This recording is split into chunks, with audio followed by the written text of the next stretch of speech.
ఇప్పుడు ఏం ఫ్రిడ్జ్ లో పెట్టేస్తున్నాం, దోశ పిండి బయట పెట్టేస్తున్నాం, ఫ్రిడ్జ్ లో పెడుతున్నాం. నువ్వు లో టెంపరేచర్స్ లో పెట్టినప్పుడు బ్యాక్టీరియా సర్వైవ్ అవుతుందా? సర్వైవ్ కాదు కదా, అక్కడికి అయిపోతుంది బ్యాక్టీరియా. నువ్వు ఆహారం తింటున్నావు, నువ్వు గుడ్ బ్యాక్టీరియా ఇస్తున్నావా, ఏమి ఇస్తున్నావు, యు ఆర్ నాట్, అసలు నువ్వు ఆలోచించడం కూడా లేదు.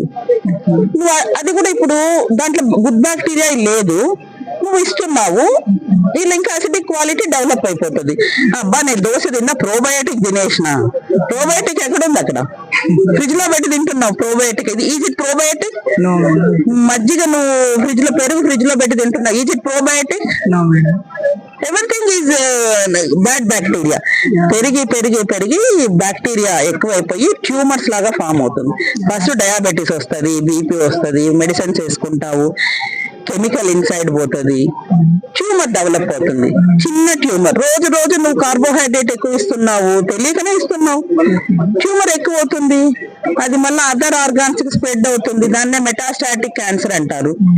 ఆ మెటాస్టాటిక్ క్యాన్సర్ ఎక్కువ అయిపోతే అది ఎంత, అసలు బాడీ ఎంత గురి అవుతుందంటే డిప్రెషన్ వస్తుంది పేషెంట్స్ కి.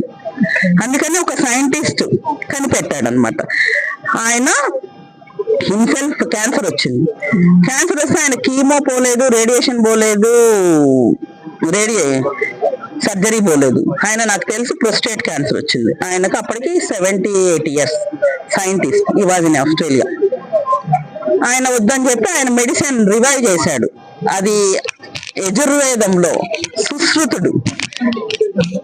సుశ్రుతుడు కనిపెట్టిన మందును ఆయన రివైవ్ చేసుకుని he was a plant based research scientist. తీసుకుంటే 15 రోజులు తీసుకున్నాడు. 16వ రోజు పోయి సిటీ స్కాన్ తీసుకుంటే నిల్ క్యాన్సర్.